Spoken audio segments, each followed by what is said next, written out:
Hello folks, I'm Alex, this is Alex Unabridged, and these are 10 books that BookTube made me read.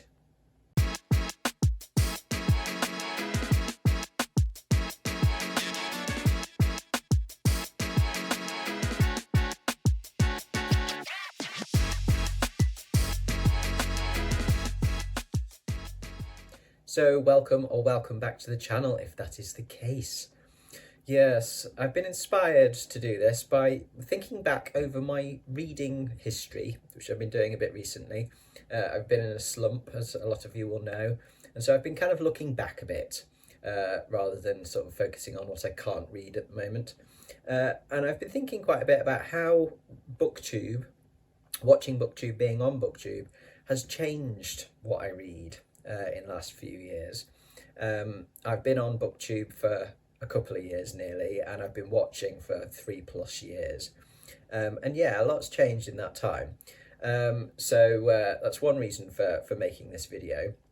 But also it was kind of sparked a little bit by a comment from a long-time viewer and lovely supporter of the channel, Anthony, who mentioned in a comment the other day that, well, he asked me if I'd read Dr. Sleep by Stephen King, as that was the book that had got him into reading again, and also what kind of pushed him down the BookTube rabbit hole, so to speak, to going off to find more stuff.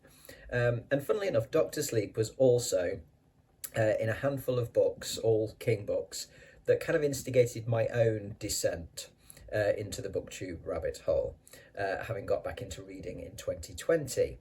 So yeah, Anthony's comment kind of got me thinking about like all of the great book recommendations that I've had from BookTubers over the years, from viewers in the comments on my videos, things like that. And a lot of these books are things that I just would never have tried if I'd have just seen them whilst browsing in a bookshop, for instance, or I'd have been lucky to find them in a bookshop in the UK at all, especially if they're sort of from indie authors, or you know they've only been published in the US, or they're more popular in the US, for instance. You know, there's been a lot of influence from BookTube. And also it's worth saying that my reading has always been, or had always been, quite narrow. You know, prior to 2020 or 2021, I only really read horror and non-fiction, with a few other bits and pieces like thriller and magic realism and stuff thrown in there, thanks to some recommendations or gifts from friends and family. But even within the horror genre, my reading was quite narrow. I kind of was under the impression, wrong as I was, that I knew what I liked and that I should stick to that sort of particular subgenres, or certainly authors. And I often do need a push, I have to say, generally speaking, to take the plunge with you know, trying something new, certainly like with regard to books, new authors, new genres, things like that. So these books on the list then, these are my 10 favourite BookTube made me read it reading experiences over the last few years. They're not ranked, they're just my favourite 10 basically. So we'll start with one that I have talked about a bit before, so I won't linger on this one, and that's Project Hail Mary by Andy Weir. I only picked this up, and I mentioned this in a video the other day, I only picked this up because I'd seen so many folks talk about it on BookTube. I didn't think I liked space-based science fiction. I didn't think I really liked science fiction that much, but certainly not space-based stuff. And this was the beginning of my my journey into science fiction, and and eventual love for it that I now have. As I say, I saw several people talk about this, but I do particularly remember Michael K. Vaughan being one who really sold me on it. I think he said it was a great kind of gateway book into science fiction for kind of people new to it, and I'd certainly agree with that. Definitely agree with that. And yeah, he was, you know, his review of it was really good. Just made me very intrigued by it, and just kind of gave me the push to kind of pick it up and give it a go. linked to Project Hail Mary then is the next one, which is Dark Matter by Blake Crouch. This was a product of me loving Project Hail Mary and deciding I wanted to explore some more science fiction, and trying to find some contemporary stuff that I thought would not be too difficult for me, that would be, engaging, would have a thriller element to it, that kind of thing. And I'd been a long time viewer of Mike's book reviews. In fact, Mike was the first person I found when I went searching on BookTube. He was the entrance to the BookTube rabbit hole. Because when I first came on, I was searching for stuff to do with Stephen King and more Stephen King works. What should I read next? So I was a regular viewer, and Mike is a fan of Blake Crouch as well. And so when I was looking at science fiction, I went back to Mike, and Dark Matter seemed to be one that was good, potentially good for reasonable newbies. Didn't sound like it was something that would be too challenging in terms of its hard science fiction or anything like that. It sounded like it had going to have a good thriller element to it, which it does. And yeah, it ended up being a really, a real great surprise at how much I enjoyed it. I do need to get back to reading some more Blake Crouch. He is an author that I do have on my list to continue with for sure. But yeah, that was that was another one then that when I read that in September last year, it was one of those books that made me go, yeah, I need to explore science fiction a lot more. Okay, next up then, something a little different, although still with some science fiction elements. That's Several People Are Typing by Calvin Kasulki. This I don't think I ever would have come across if it hadn't have been for a recommendation from Kevy at SecKevy. And this was part of Transgirl April reading recommendations, because Calvin Kasulki is a trans author. This is a bonkers little book, this is. I'd never seen anything about it before. I have never seen, either before or after I've read it, I've never seen it in a bookshop in the UK. It's, as I say, it's got some science fiction elements to it, because essentially it's about a guy called Gerald who's an office worker who ends up with his consciousness trapped inside his computer, namely in the Slack message channels, message boards that his workplace uses to communicate amongst the staff. So there's a bit of science fiction there, and he has like some very entertaining conversations with the Slack help bot, a little AI bot within the app. But really it's about kind of office culture and, relationships in an office, things like that. And it's all written as a series of Slack discussions, forums, message boards, things like that. It's a short book. It's short and sweet. It doesn't outstay its welcome in terms of obviously it's a slightly different format in terms of its writing. It doesn't overdo it. And yeah, it's very entertaining. I really enjoyed the sharp humour. It's quite dry, it's quite sarcastic, and it's just a bit bonkers. But I don't think I would have found that if it hadn't have been for that recommendation. I don't tend to sit and browse like the Kindle store. It's too big and clunky and there's too much on there. It's too overwhelming. When I browse books, I browse in a bookshop. So if it's not in a bookshop, I may well not see something. So I'm really happy that I got a chance to read that, because that was one of my favourite reads of last year. Okay, next up, Nelfs. This one was a recommendation from Kelsey over at Slime and Slashers, I think for Old School April, possibly last year. One of Kelsey's favourites. This is quite a daft but also quite creepy horror novel about a little girl who loves these Nelfs, these little elf type characters. And she has lots of, merchandise and stuff like that for them. She's only I think 5 or 6, if that.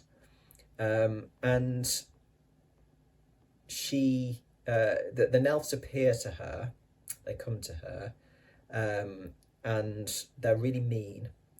In fact, they're vile.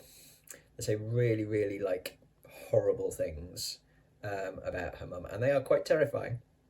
And the story goes in a direction that I did not expect as it moves through the plot, but not in a bad way. I still enjoyed it a lot, but it went on a very different path from what I was kind of expecting from it. But as I say, it's a very entertaining, daft book, and one that I'd never heard of. I don't even know if it's printed and sold in the UK. So again, another one I probably would not have come across had it not been for Kelsey. Okay then, next up we've got From Below by Darcy Coates. Now this is one that I had seen in bookshops in the UK, and I'd heard of Darcy Coates before, but I had very wrongly written it off as not my kind of thing. It was a, bottom of the ocean, deep ocean type story, which at the point I was kind of aware of it, I wasn't reading a huge amount of stuff like that. I love it now, but I wasn't, kind of, water's one of my kind of fear things. So I hadn't kind of gone for it. And also I'd heard kind of that it was a bit kind of more, I think, it's often referred to as kind of cozy horror. But it was a bit milder. And again, I was in a very incorrect mindset that I knew what I liked, and that there was a certain level in terms of the horror that I liked as well. So not too mild, not too extreme. And so, as I say, I'd kind of like gone, no, not for me. And then I saw Nick from another BookTube channel review this.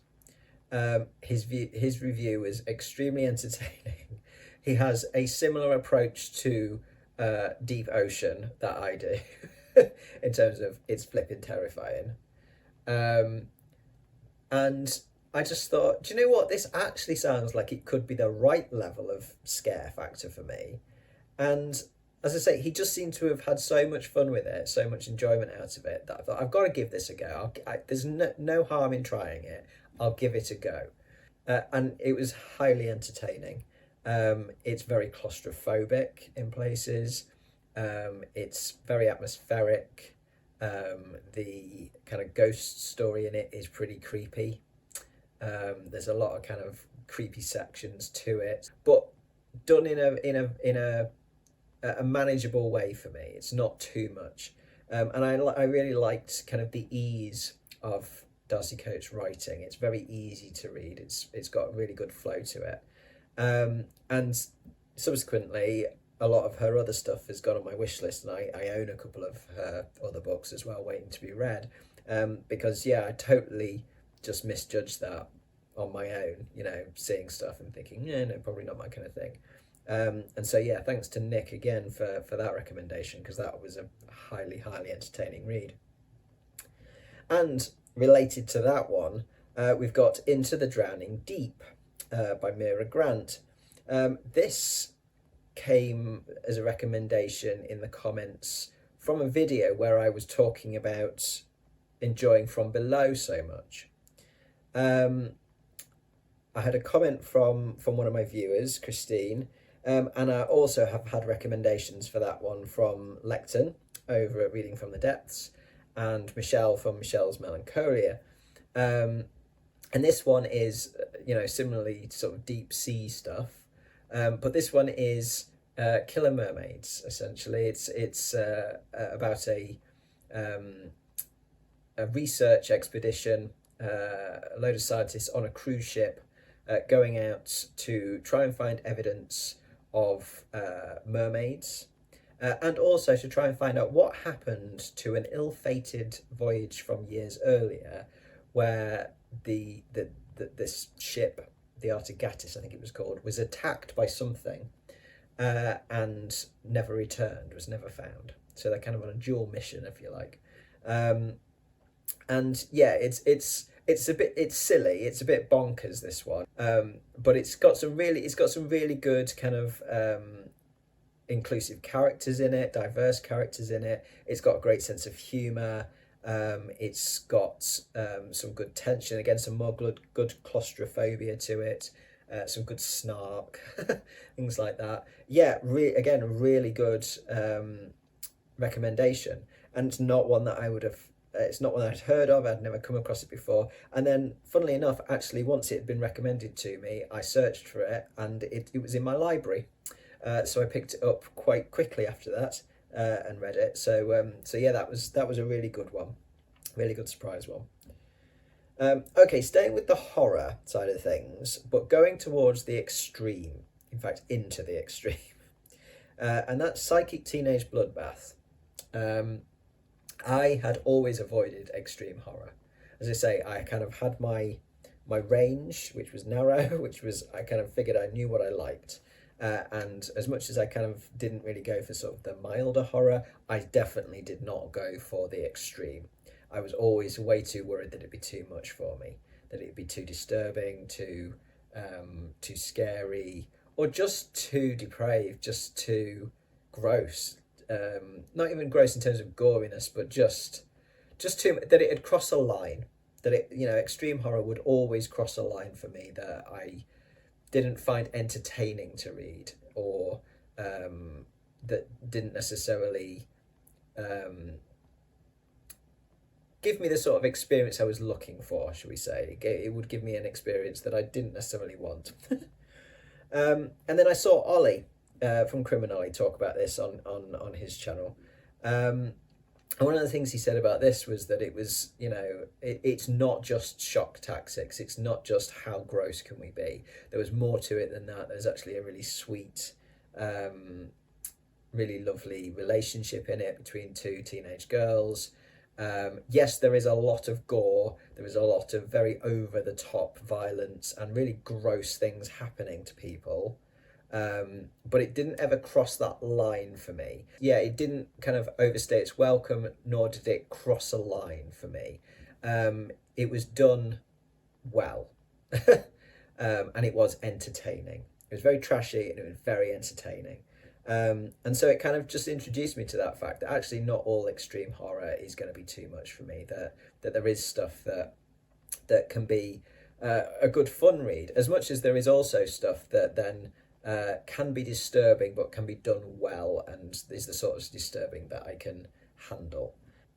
Okay then, next thing is kind of more of a group of books really, I think, although I will mention one particularly. And that is Trollslayer, which is the first in the Gotrek and Felix series, and this is the Warhammer Chronicles. I had started playing some Warhammer video games last year, not because they were Warhammer, but because they happened to be action RPGs, and I'd played Diablo 4 and really enjoyed it, and then wanted something else to play of a similar kind of gameplay style. And two that came up happened to be Warhammer games. So I picked them up and I played them. And as I was playing them, I kind of, certainly the fantasy one, I kind of thought, this is quite an interesting world, the little bits of kind of lore that's getting dropped in here. So I kind of thought, right, okay, well maybe I ought to just look into this a bit more. And I remembered at that point that Andrew from It Came From The Page had mentioned Warhammer stuff quite regularly on his videos. He is rather a Warhammer fan. And so I went back to his channel and had a look at some of the videos that he'd talked about Warhammer books in, reviews and lists, top 10 lists, things like that. And kind of gone, yeah, do you know what? Actually, this sounds like something that I should try. I should really try the literature, because it was the lore elements that I was really interested in with Warhammer. I wasn't interested in the tabletop, war games. Wasn't interested in getting involved in actually playing it like that. But I liked the world. I liked the bits of lore that I'd had, and I thought, well, if anything's going to help me with the lore and the history of the world, then reading some of the literature will. So yeah, so I picked up with sort of Trollslayer with some, I think, birthday vouchers or something, and tried that earlier this year, and I was shocked at how much I enjoyed that. And so I have been buying up Warhammer books now in 2-for-1 sales and things like that on Audible. because yeah, it's got me into it. It's got me into the lore, and I've been watching lots of lore videos and stuff like that on YouTube as well. But I really want to kind of dive into the Black Library, which is the the kind of the publishing arm of Warhammer. Dive into all of those different books that will help me kind of get a grip on the lore and the world and all that kind of stuff for both Warhammer Fantasy and Warhammer 40k as well. So yeah, so Andrew's to blame for my dive into that Warhammer rabbit hole. Next one then is it's become quite a significant one, although I didn't know it at the time, and that's Walking to Aldebaran by Adrian Tchaikovsky. I had been recommended Children of Time by a couple of different people, but I kind of kept putting it off because it was quite long and I just really wasn't sure whether it was my kind of thing. I thought it might be a bit hard science fiction for me, and I just wasn't sure. I was somewhat intrigued, but I was a bit scared of it, to be honest, I think. Which is silly now I've read it. But I think I was just a bit daunted by it, a bit unsure of it. And I'd had it on a list for my science fiction reading month last September, and then bumped it because I was just, as I say, it was a bit long and I wanted to read other stuff as well and just wasn't ready for it yet. But in the comments for one of my kind of TBR videos around that time, one of my viewers, Sydney, said, like, if you've got time for any more science fiction in September, I thoroughly recommend trying some Adrian Tchaikovsky. That was one of their favourite authors, and they mentioned Walking to Aldebaran as a short one. And it's only 3 hours on audio. So I thought, well, that's a good chance to just have a go at some of this guy's stuff that I keep hearing about. And so I decided to dive into that for Shorty September, as well as the science fiction stuff. And yeah, that just gave me the taste I needed. Again, it was that little push to kind of go for something that I was a bit unsure about, because I found very quickly that I really liked Tchaikovsky's writing style a lot. His sense of humour is absolutely up my street. I love his imagination. I mean, this is a very short novella, Walking to Aldebaran, about an astronaut that's kind of stranded on this strange asteroid, this massive asteroid, and kind of is exploring the inside of it, essentially, through this kind of maze of caverns and tunnels, and kind of coming up against all of these kind of strange alien creatures and weird gravity shifts and stuff like that. And it is just a great, fun, intriguing little piece that still manages to ask some really kind of interesting questions of the reader. And yeah, I read that and kind of went, yeah, do you know what? I do need to read some more of this guy's stuff. And it took me a little while to get to Children of Time, because I wanted to, kind of give it the time it deserved and the brain space it deserved.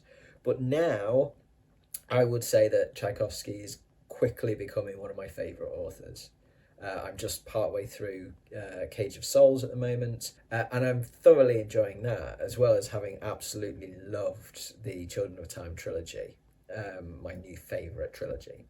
And when I finished Cage of Souls, it may well be that I go straight onto another Adrian Tchaikovsky, because at the moment I'm just reading what I want when I want to kind of deal with my slump. And if I fancy another one, I'm just going to read another one, damn it. Quite a significant one, that one, Walking to Aldebaran, just in giving me that push to try something that I was, somewhat daunted by.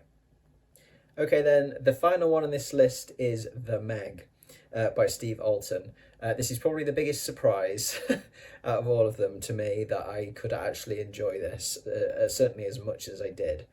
And the blame for this one firmly falls at the feet of Mr. Troy Tradup. Troy has recommended countless fantastic books to me since we met on BookTube back in, well, pretty much a couple of weeks after I started releasing videos. And we've become, fast friends. And yeah, he's recommended an absolute ton of fantastic stuff to me. He is, he's the reason why my science fiction for the somewhat hesitant reading project exists in the form that it does. But anybody who's watched the channel for a bit now will know that I have quite a phobia of sharks in visual form. I do not want to see, I don't really want to see a still image of them, although I can manage it if they're not too toothy. not too monstrous, but I absolutely cannot deal with them in, moving pictures. No thank you, and certainly not in any kind of horror movies. Jaws was what started off this phobia when I watched that film way too young. But Troy is a lover of sharks, a big fan of the toothy kind. And I know Jaws, he'd spoken about Jaws many times on his channel before, and had said, like, no, you'd be fine with Jaws, you'd be fine with Jaws. And I thought, really? But I thought, I'll give it a go, because you've not steered me wrong before with books. So I did. And I did enjoy it. I actually really enjoyed the sharky bits, not some of the human drama, not so much. It kind of, some bits of it were just a bit like, oh, come on, let's get back to the shark. But I did enjoy the sharky bits a lot. And so from there, of course, the next step up was to the Meg. And the Meg is just full on joyous ridiculousness. There are a lot of things that I can say that are wrong with things like some of the characterization, but the all-out bonkers ridiculousness of the action and the general plot of it, I think is just fabulous. It was one of the most fun reading experiences I've had in a long time, and I need to get back and see if the sequels are even more ridiculous, and hopefully, some of them just as good as the first one. But yeah, I was shocked, absolutely shocked that I could enjoy that so much. But yeah, I can deal with it. For some reason, my brain senses the imagery enough so that I can deal with it. But yeah, so real shock of that one, and a great read. So thank you to Troy for that. And thank you to everybody who's recommended stuff. There is a lot of stuff on my wish list that folks have recommended that I haven't got to yet. So I'm sure I will be able to come up with another 10, 20, 30, 100 of these as the years go by. That are things that I just probably wouldn't have gone for had it not been for fantastic recommendations from you lovely folks. So that will do from me today then, folks. Thank you very much for watching. As always, do drop your thoughts in the comments below. Do let me know what books BookTube has made you read. What surprises have you found thanks to BookTubers? I will be back then on Tuesday with a little tag video. So I do hope you'll join me for that then. But from me, for now, that's ta-ra.